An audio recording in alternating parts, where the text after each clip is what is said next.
Get connected with Take Two Radio on Facebook or Twitter at Take Two Radio. For email updates on future shows, follow at Blog Talk Radio. For previous episodes, upcoming guests, and more, visit Take2Radio.com.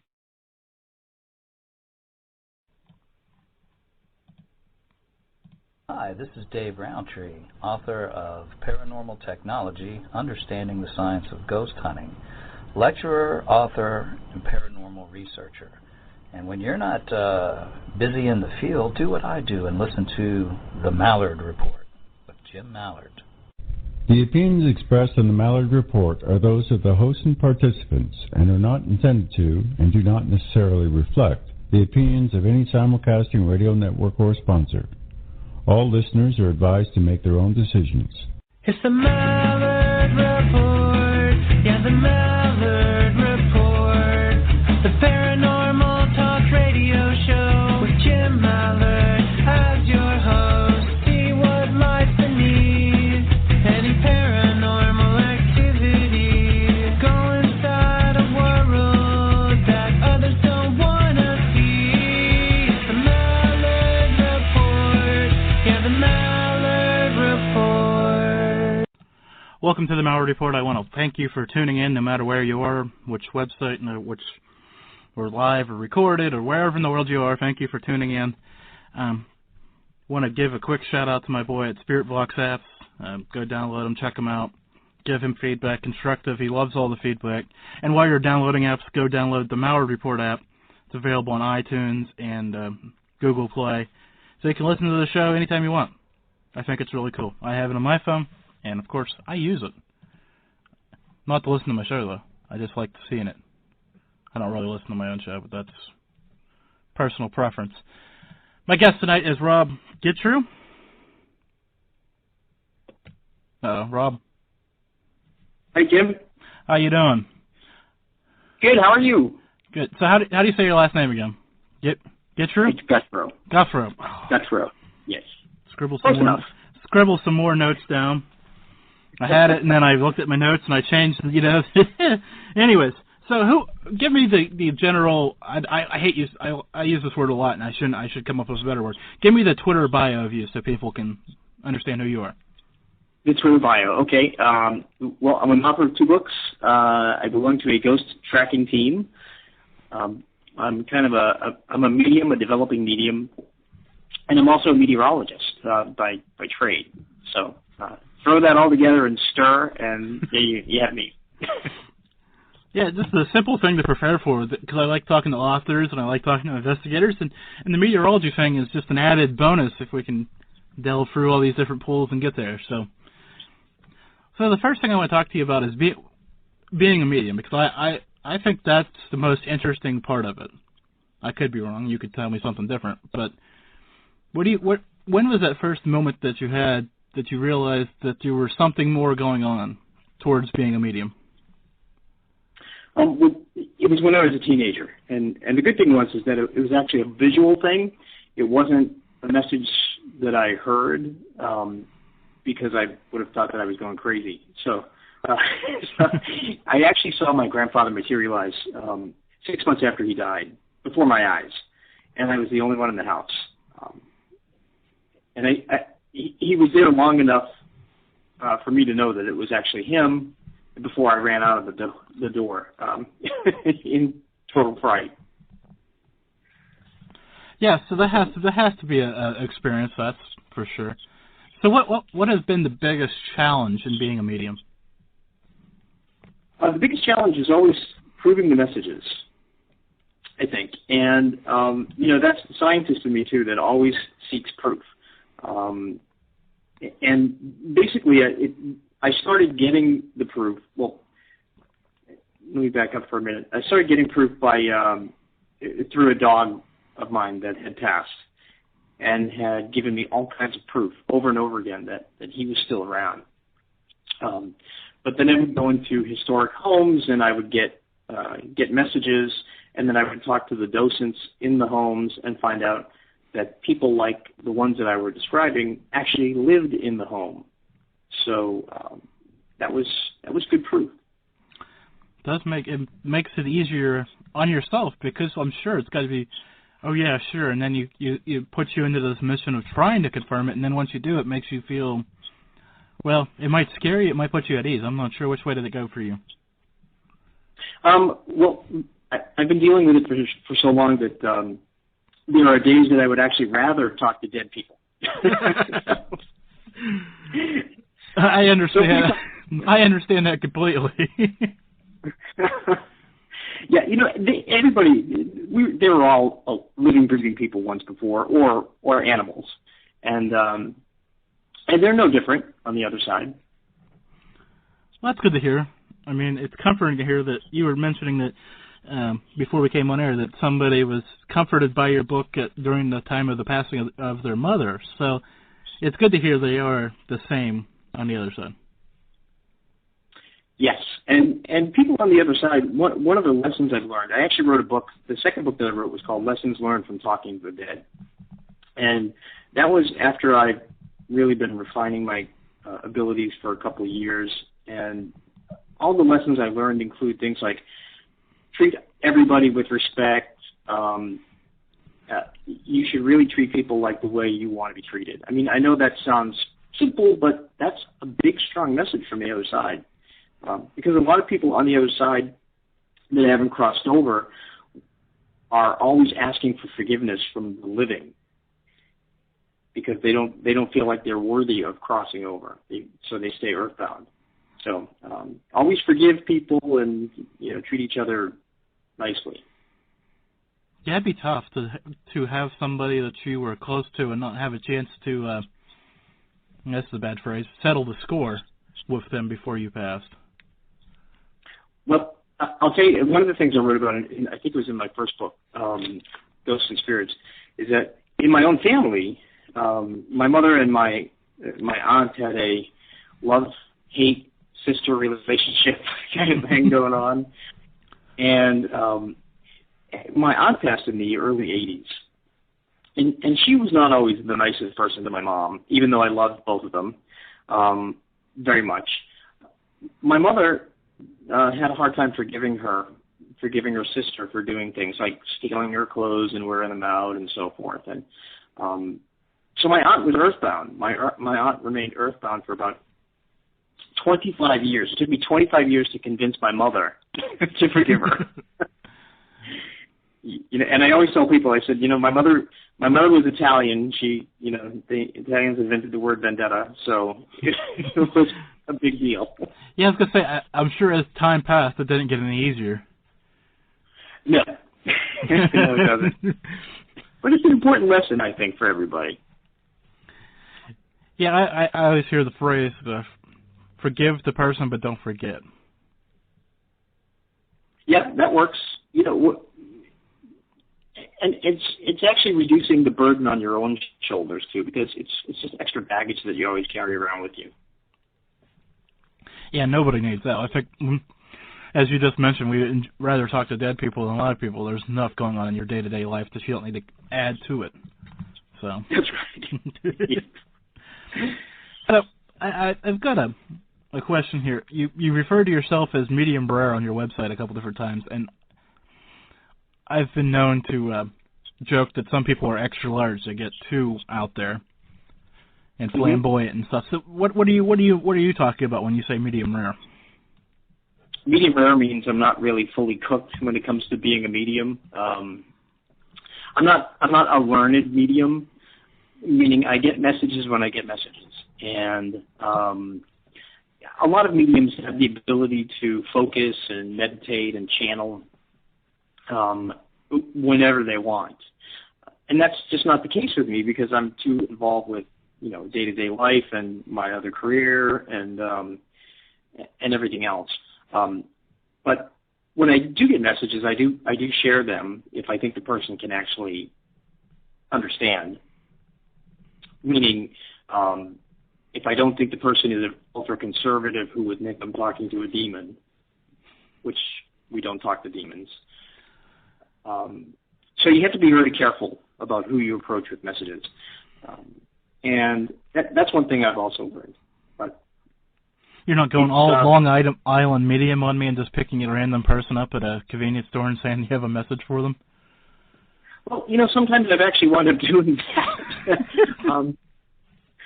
That happened to me on a cruise I was on, because being out in the ocean, you're surrounded by water, which has a lot of energy in it. And one of the things I explain in my books is the physical energies like heat, light, water, electricity, and emotional energies like positive emotional energies like faith and love and hope, and negative emotional energies like fear and anxiety and depression. All those things empower either earthbound ghosts or spirits who've crossed over. So when you're on the open water, you have a lot of energy there. And the spirit came through to me, and he was very persistent while I was sitting eating lunch with my partner. And finally I got up and I went to the woman who the spirit was trying to get me to go to, and I gave her the message. And I figured, if she thinks I'm a wacko, I can run. But she realized, she said, that's my uncle that you're talking to. She knew exactly who he was, and she understood the message. And she later, like 2 days later, I saw her on the cruise, and she came over to me, and she thanked me for giving her the message. So that was pretty cool. So it turned out well. You didn't end up getting a drink in your face or worse. No, but you do have to be careful sometimes. Oh, I would assume so. I mean, I'm sure there are some people out there that just can't take a message, no matter who's the giver of the message, so to speak. Well, and that brings up a point about I've been to a couple of wakes with my ability, and the wakes that I've been to, as a matter of fact, every single wake that I've been to, the deceased has come to me with messages. And in most cases, because people know me, I've been able to actually share the messages and get all the confirmations. In one case, I did not know the family. It was my partner's school teacher, and they were conservative Baptists, and they would think that I'm talking to the devil or something. So I couldn't pass on this guy's messages, but I was able to confirm his personality and all kinds of things with somebody else that was there, which was comforting to me, but it was also frustrating that I couldn't comfort his family. Right. Because they did not believe in mediums. Right. That would be frustrating. So I'm gonna spin it back to, writing your books. What made you want to write the first? What made you want to write the first one? Good question. I've known I've had this ability over time, but it wasn't until I lost my puppy that I was inspired to write this book. I had a Weimaraner who was 6 months old, and he was killed by a car when his leash opened when I was walking him. And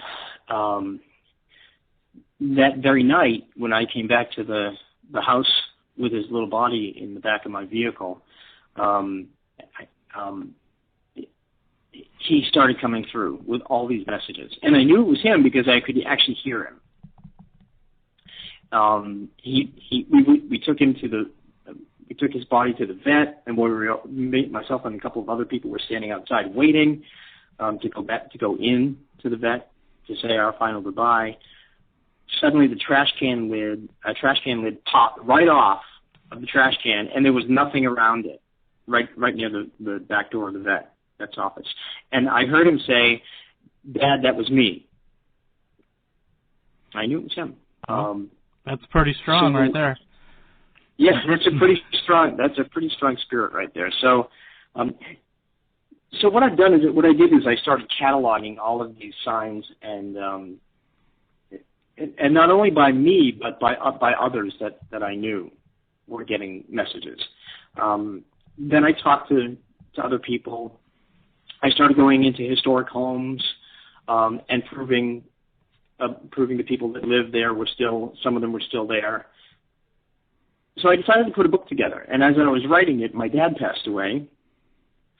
And my dad was one of the most active spirits I've ever encountered because he was there the entire week during his wake and funeral. And as I've said before to others, he helped me prove to my mother and my brothers that he was there the entire week during his own services. So that had to help you with them with this all, too, because I'm sure they kind of thought that you were a little nutty at times. Yeah, they did. Well, in fact, that was an incredible comfort to me. And as I was writing the book, I talked to my mother, and it turned out my mother had the ability, but she tuned it out because she was afraid of talking to people who passed. I also learned that my grandfather had the ability, and he had several encounters with both earthbound ghosts and spirits.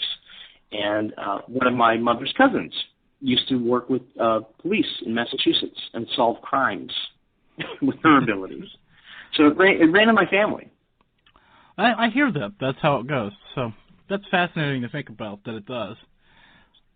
Or not so much if it doesn't run in your family, but I guess that's something to ponder out somewhere else at a different time. The title of the first book is Ghosts and Spirits Inspired by a Medium? Yeah, Insights. Yep, Insights from a Medium. Mm-hmm. Oh, insights. If I could read, this would be easier. On the cover of that, by the way, I took a photograph in Tombstone, Arizona. If you're familiar with Wyatt Earp and Tombstone. Yes. I was out there at the Birdcage Theater, and I took a picture of the manager of the Birdcage, which is now a museum, basically. And in the painting behind him appeared the face of the male actor that haunts the theater today. And it was the manager that called me when I sent him this picture, and he said, "That is the face of the man that I see who walks across the stage every night as I close, the ghost." So I made it the cover of my book. It's pretty cool. Yeah, it looks like a cool picture. I'm seeing a small scale version of it here on your site. And then so that leads us to your next book, which is Lessons Learned from Talking to the Dead. Mm-hmm. So what made you want to do a second book?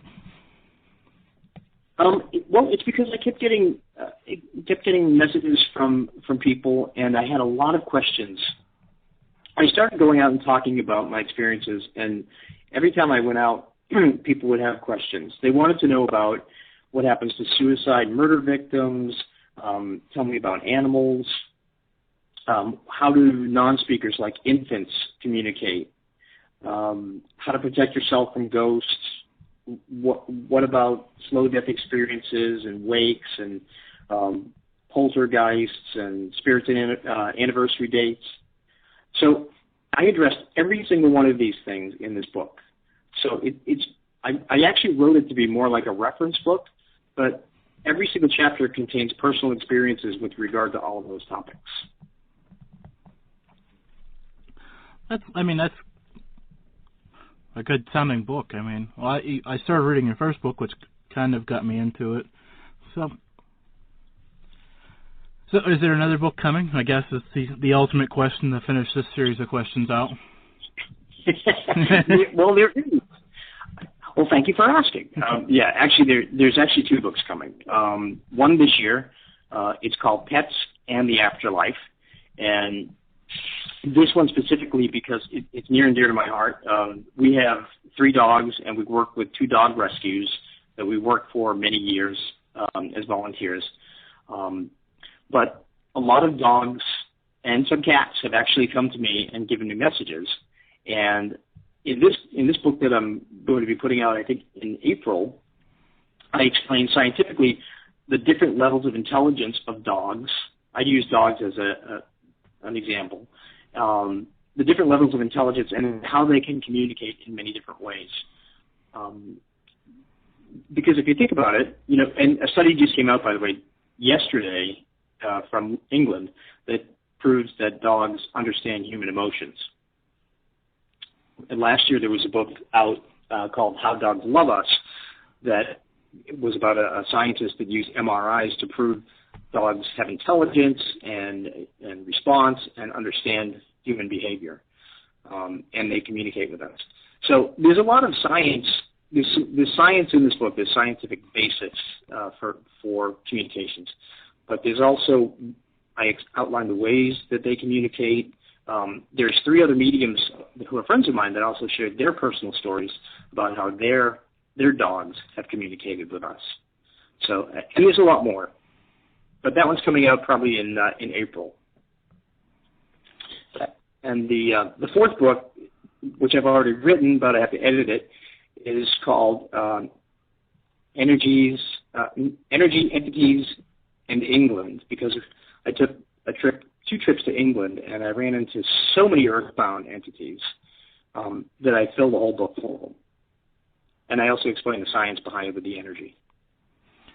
Oh, so you're editing that one right now. So that'll be, well, it's closer than my book, so that's good. Well, writing the book is actually not an easy thing because of all the edits you have to redo. But my book would be tough because I'd start in crayon and work my way up. With crayon, it's hard to edit crayon. I know, that's what I'm saying. So the England book is not probably going to come out until 2015. I need to space them apart to give myself some time because I'm also doing appearances and stuff to talk about these. Well, you just mentioned that. So where are you doing? Do you have a list in front of you, I guess, where you're going to be and where people can find you at events and stuff? They can actually find it on my blog, ghostsandspiritsinsights.blogspot.com. I named the blog after my first book. So I'm giving 2 talks in April at a Hope and Healing conference in Maryland for people who have lost loved ones. I'm also doing book expos throughout the state of Maryland, and I'm actually going to be one of the speakers at the Pensacola Paracon in Pensacola, Florida in August. So I'm looking forward to that. Plus, I've got a bunch of other things going on too. But I'm just very excited to get out and meet people and actually give them comfort. That's my primary purpose in writing the book.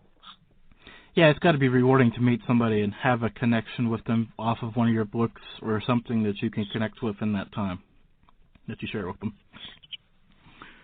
Absolutely. Any way I can give healing, I'll do that. And a lot of times people will actually email me. They'll read the book or they'll go to my blog website and then send me an email, and then I get messages and I just email them back with what I get.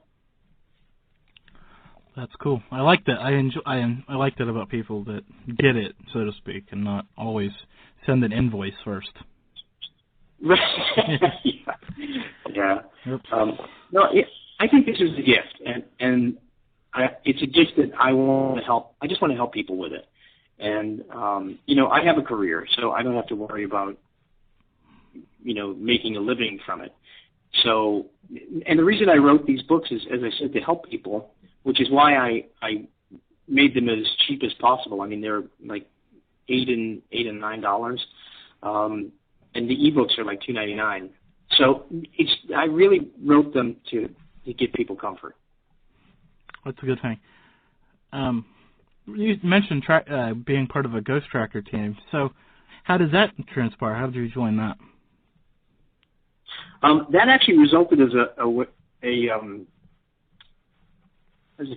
way of my going out and speaking to people.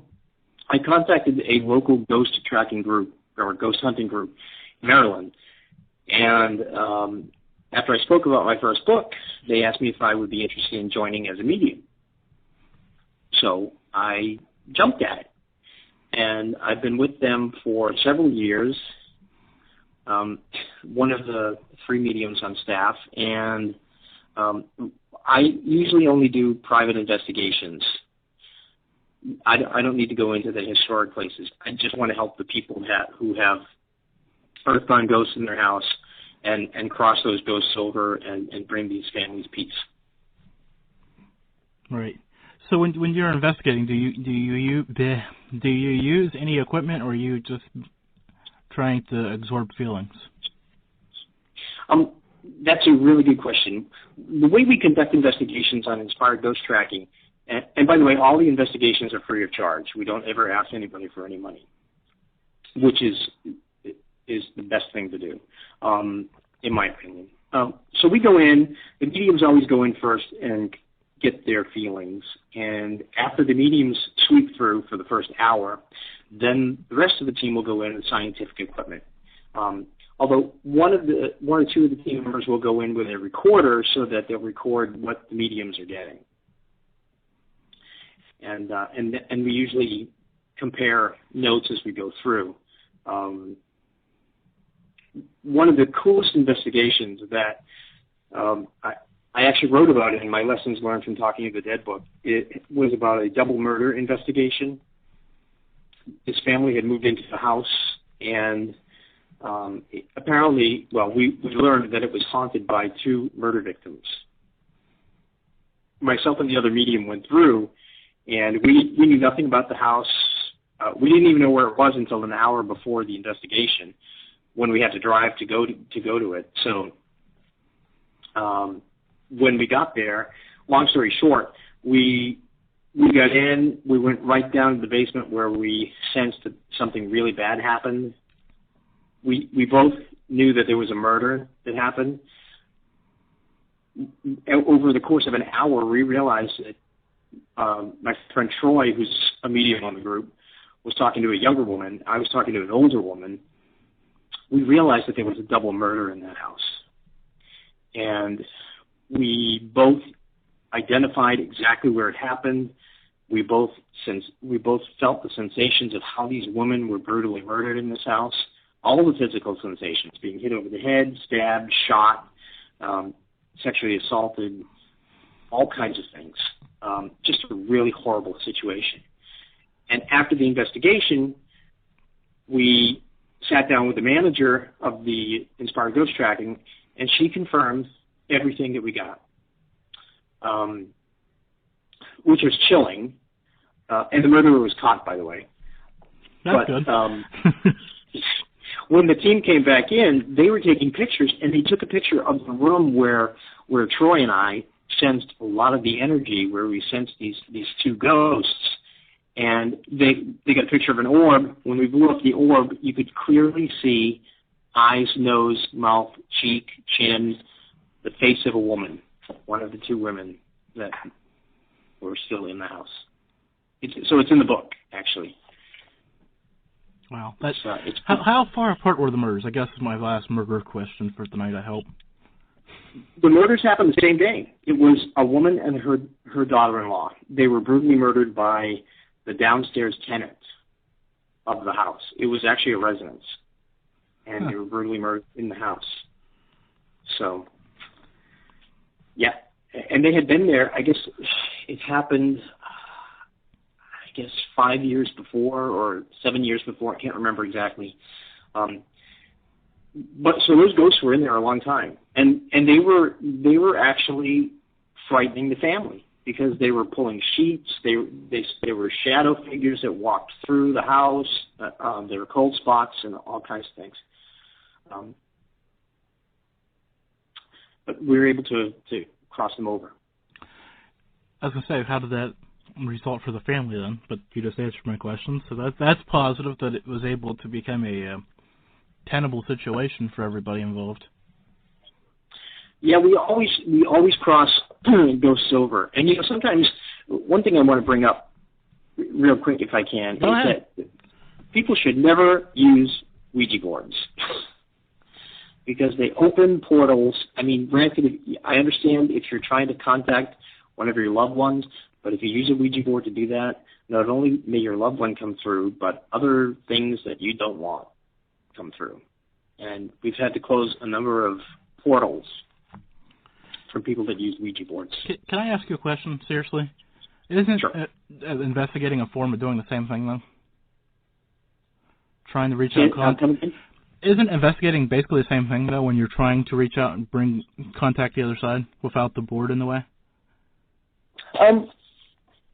It is, but there's something about the Ouija board that enables entities to come through that just using your head can't do. I guess I follow what you're saying. Like, it's kind of the old proverbial welcome mat for people. Yes. Or for spirit, I guess. It actually welcomes everything and anything. It's like being in a house and opening your door and letting all the pollen in. Even if you just want, to open the door and get a bouquet of flowers that somebody's delivering, you're going to get a lot more than just flowers. You're going to get all the pollen from the outside as well. Yeah, the unfiltered approach, so to speak. Yeah. Yes. Too much of anything's not a good thing. That's right. Moderation is the key. Back to those life lessons you were mentioning earlier. So is that your preferred style of investigating, going in beforehand and before the scientific stuff, or would you do it differently? No, actually, I like doing it that way. As I said, we also come in with a recorder, but when we go in, I like going in with another medium because we can confirm things with each other. And usually we're in two different parts of the house or wherever, and then we come together and we compare notes. And Troy and I have an amazing connection that we're always confirming things for each other. So that's really helpful. There are other times where we do go in and everybody, the people with equipment are in different parts of the house at the same time, and they're doing readings and so forth. But for me, it only takes really an hour to be in there to get in contact with somebody that's still lingering.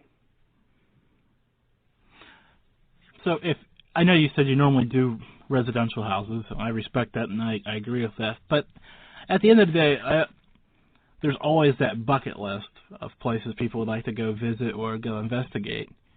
So let's cross off both points here: the place you'd want to go investigate, and the place you just want to go visit without, just go to say you've been there.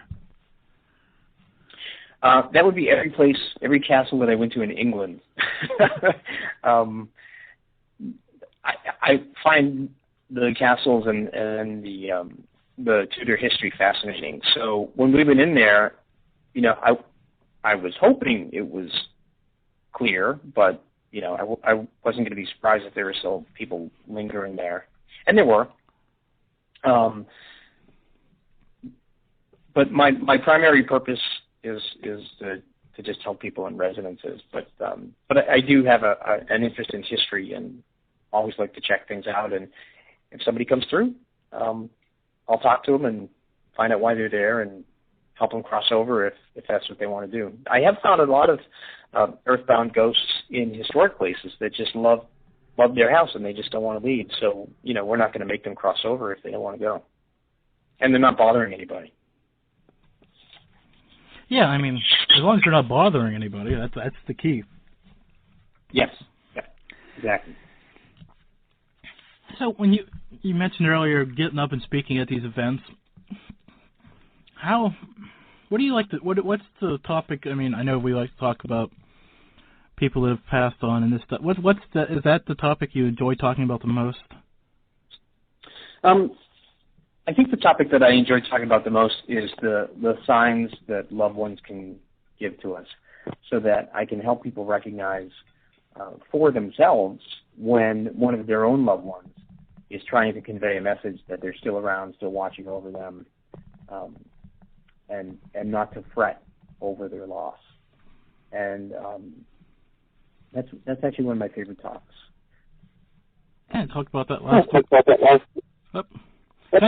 I kind of talked about that last week with my guest. Oh, okay. Well, it is a big theme. Well, it's kind of funny that it's kind of reoccurring again. So I don't know.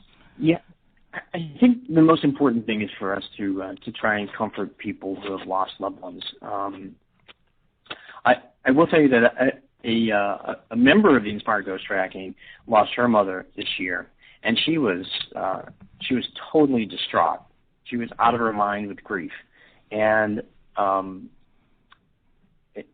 it was almost to the point where I really wanted her to talk to somebody, but her mother kept coming through to me, and I kept sending her messages, and she would write me back, and she said, "Well, what else does my mother have to say?" And I'm like, "Well, it doesn't really work like that."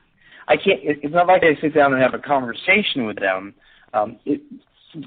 being a medium, we just get snippets of things. We'll get words and pictures, things that don't necessarily make sense to us. But for instance, her mother said to me, when she sees a blue flower, I'm going to be with her. And she said, I've already been there. So I said, okay. So I sent her a note, and I said, your mother said when you saw a blue flower earlier today, she was with you. And the woman wrote me back, and she said, oh my God, that was on the first card that I opened, a blue flower on a sympathy card. Well, your mom's telling me that she was there when you opened that card, and she's still with you. So it's just simple things that are important. It is. So I got a question that just popped up here. Do you do phone readings? Because I know some people don't like doing them because it's so impersonal or what have you. No, I'm not.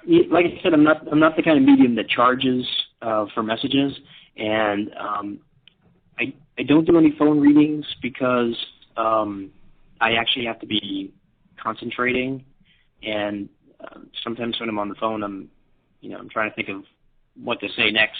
But it's much easier when people email me, because spirits. It's all about energy. Let me just put it that way. We talked about physical energies. We talked about emotional energies. Energy is the basic key to the afterlife, whether you're an earthbound ghost or a spirit who's crossed over.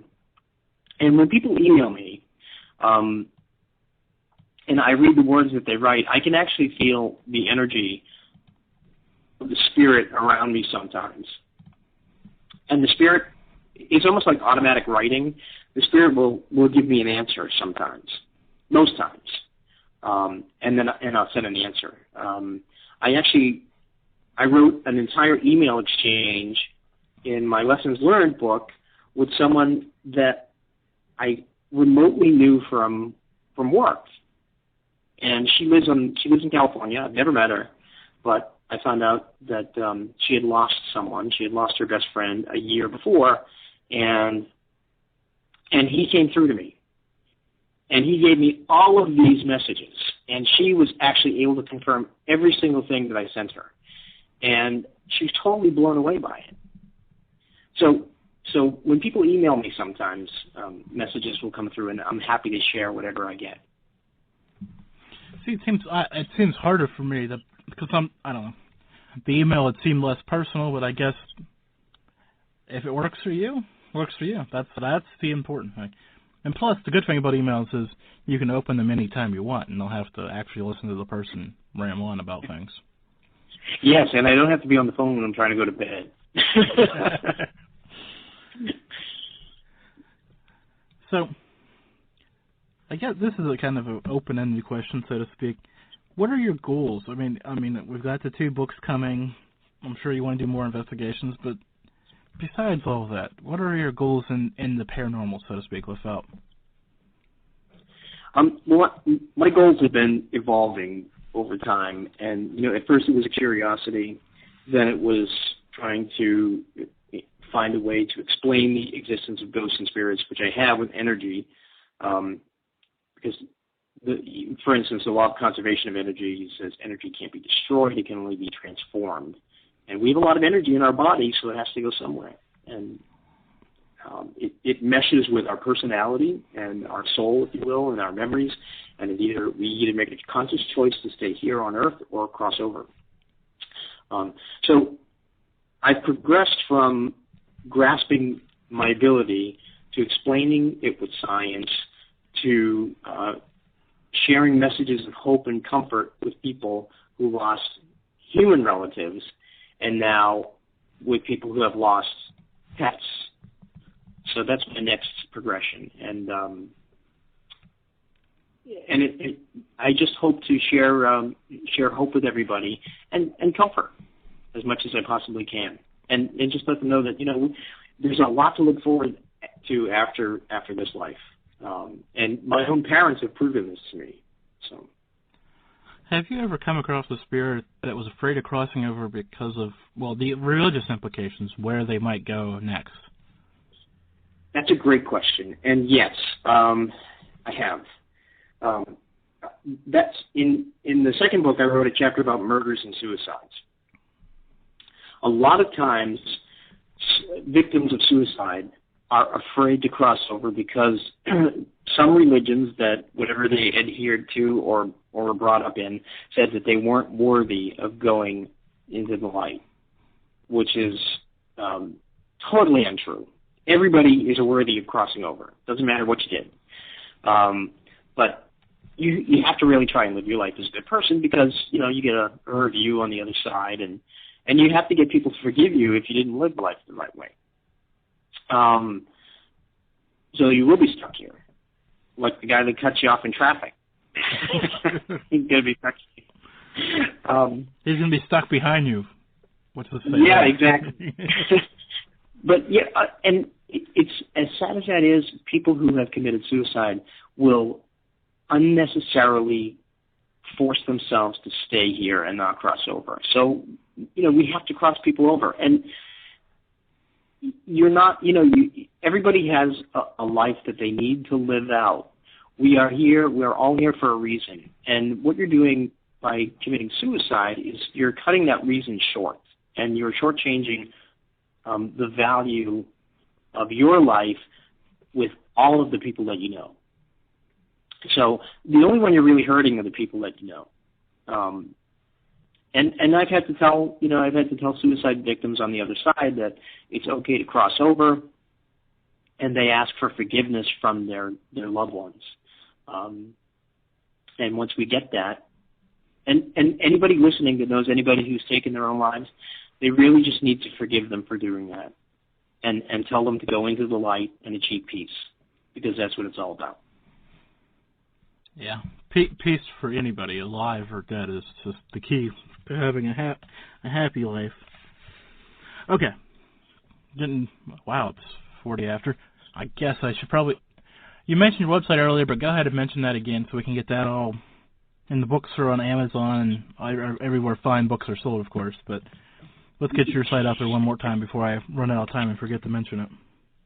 Okay, sure. I'm also on Facebook and Twitter for anybody who's on any of those. It's ghostandspiritsinsights.blogspot.com. And okay, are you a Facebook person or a Twitter person? I'm actually both. No, you can't be both. Which one do you prefer? I could be a man of few words, so I'm good with Twitter. It gets right to the point, but I like the ability to attach pictures because a lot of people are visual instead of reading text. They would rather see a picture. So Facebook is much more helpful in that respect. So I see the good in everything. Okay, I'll give you that. But I like trying to get that answer because I prefer Twitter. I just love sitting there and people get frustrated because I fire off about 5 words and they send the message back, and it's for some people it's really frustrating. For me, I find great enjoyment in just trading these quick bursts of thought. So yes, it's like doing instant messaging to the world, basically. Yeah. If you ain't got anything to hide, it's good. But anyways. Yeah. So I want to talk about this meteorology thing for a few minutes. How does that help you? I mean, just being an investigator, I guess. I'm pretty sure it doesn't really help much with being a medium, but I'm sure it does help being an investigator. That's a good point. Being a scientist, as I said earlier, I've always set out to prove everything. And if I can't prove something, then I'm not going to put much stock in it. So, there's that. There's also the explanation of energy and the different energies that I've come to find out that account for earthbound ghosts or spirits who cross over. So the science comes really into play there. The other thing, too, about being a meteorologist is that weather is also a big factor with ghosts and spirits.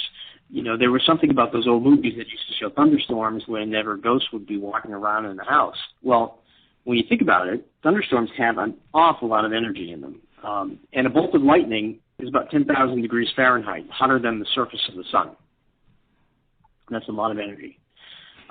Although the outer atmosphere of the sun is a lot hotter than the surface. Just right. So you Well, know. yeah. Yeah. So think about that too. With all the weather, there's a lot of energy. We've got fluid motion, we've got latent heat, we've got lightning, we've got water energy. As I say, you've got the rain, the water movement. So so all of those things come together. So weather certainly can help with paranormal activity, and that's another thing that the science has contributed to with my books. I'd like to point out one important distinction, though, and that is the reason why I call them ghosts and spirits, because a lot of people will use the word spirit to mean someone who's crossed over or someone who's still earthbound. And to me, that's really confusing. I consider a ghost an earthbound entity and a spirit someone who's crossed over. And there's a distinct difference aside from location. It's the energy the emotional energy that they use and emit. Both use the same, all the physical energy that we talked about earlier. But earthbound ghosts are the ones that use the negative energy. They draw on fear, anger, depression. Those are the things that energize them. Anxiety. Spirits draw on love, faith, and hope. And those are the things that empower them. So I want you to think for a second about, like, when you go into a house that you think may be haunted with a ghost, what kind of emotions do you feel?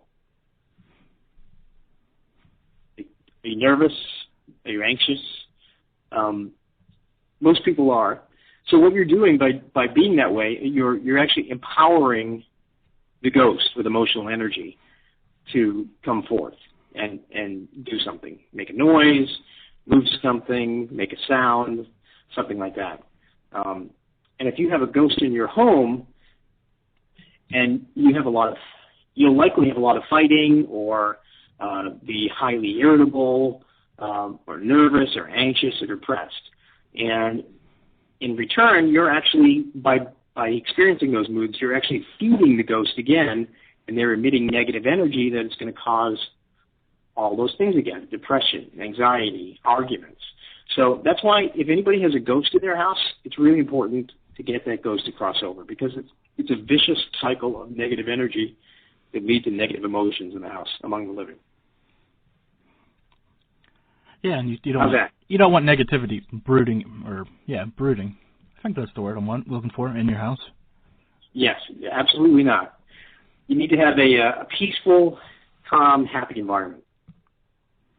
That is a good thing. So I guess this is probably the worst question I'm going to ask in the interview, but bear with me. Has being a medium helped you forecast the weather? No. Oh, I wish it would. You know how all these jokes about, they can't forecast anything, I'm sure you've heard them all. So I had to ask. So. Yeah, I've heard them, but dead people know as much as we do when it comes to forecasting. Are the fields comparable though? I mean, I know paranormal science is a little behind weather science, but are they comparable fields though, with so many variables and so many? Well, that's a good point. That there are variables, but there really are variables in every science, and there's a lot we don't know about every single science. But there's a lot we have proven, and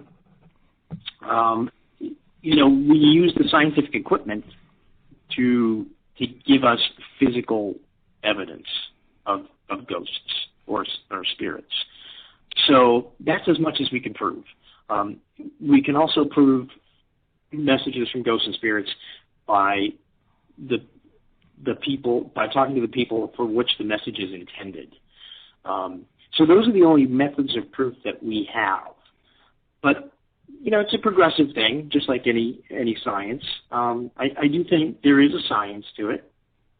And I think there's a science to anything, really. There's a science to behavior. There's a science to language. There's a science to atmosphere. It's all a matter of how you look at things, I think. Oh, yeah, well, that's always the case, no matter how you look at things or what things you're talking about. It's all about how people perceive them and then act upon it, so yeah.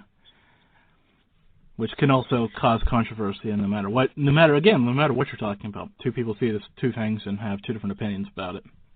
It happens every day, I think. Yeah, and you're always going to find the people that won't believe it until it happens to them. And then when it happens to them, they'll try and deny it, and then... I was going to say, it happens to them almost twice or 3 times for them to stop denying it, because they can always deny the first one or explain it away. It's always that continuing motion, so to speak. Yes. Yep.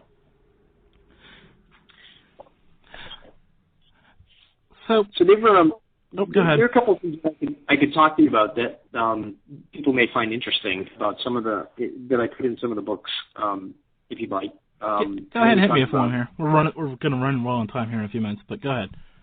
Okay.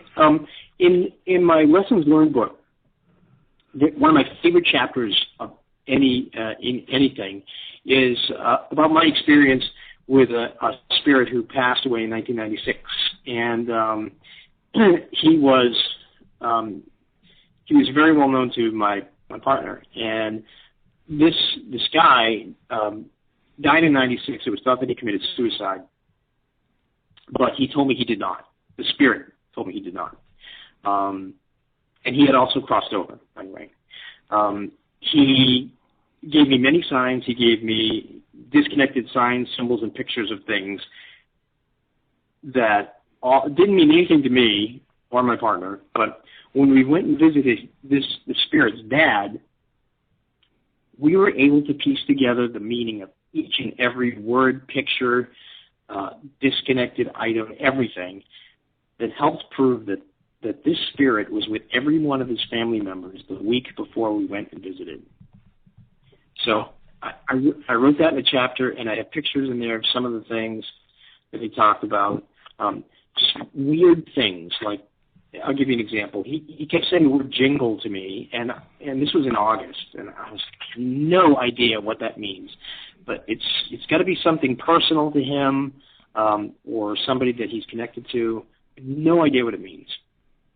When we went to visit his dad, and I told his dad the word jingle has some special meaning, his dad went in the other room where he kept his son's belongings that he's had for 20 years, and pulled out a can, a can that had coins in it, and his son's coworkers had made a label on it that said Jingle Java, big letters Jingle Java, because he used to throw coins in that to buy coffee, and they always used to call it. He used to call coins Jingle, so or something like that. So that was in his dad's house. So that proved that his dad had just put coins in it earlier that week.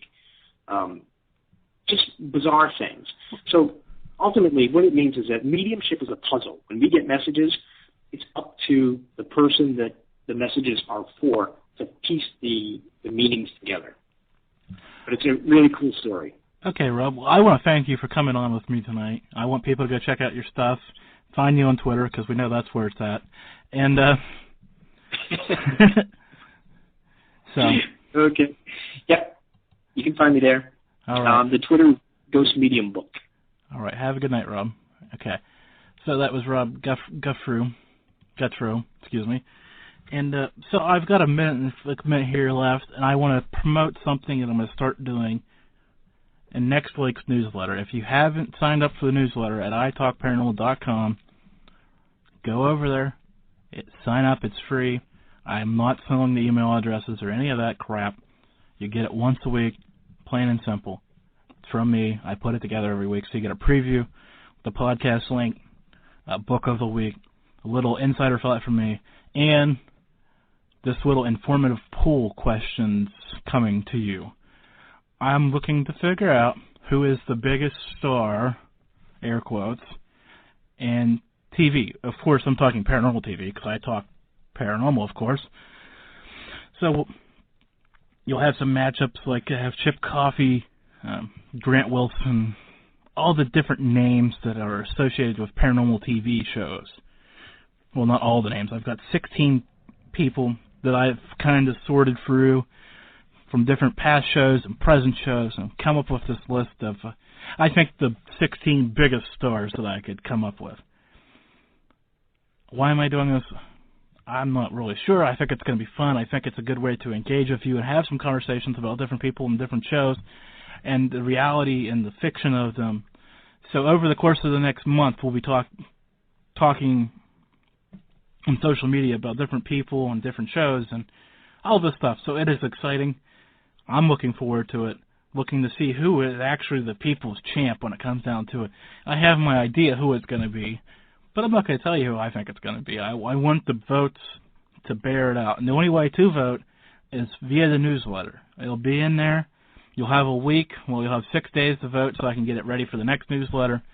It's going to be awesome. So if you haven't signed up for the free newsletter, please go over to italkparanormal.com. It's down bottom left of the page. Go sign up. It doesn't cost you anything. And these votes, that's the place to do it, and that's where you want to be. And you get all the free information and stuff about this report. It's really cool. I enjoyed putting it together for everybody, almost as much as I do enjoy putting the show together. Next week, I am going to open the phone lines again. Here's your preview about next week. And I'm going to talk about a couple different paranormal topics. So be ready to call in with all your paranormal topics. If it's paranormal, well, I don't like the word, if it's drama, or I think the current topic listed is do mediums belong in paranormal investigations? We're going to be talking about mediums. We're going to be talking about paranormal issues within the field. So be ready, be fired up. I'm already fired up, and I've got a week to wait. Have a good night, everybody. Before we flip that on-air sign to the off position, a quick reminder.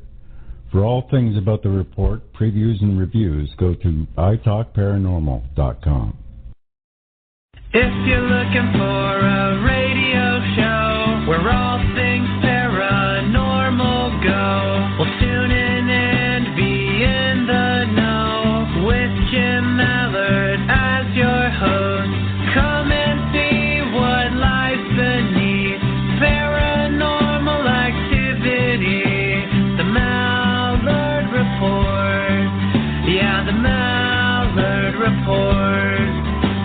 Tune in and listen every Tuesday night at 9 p.m. Eastern, right online. It's the Mallard Report.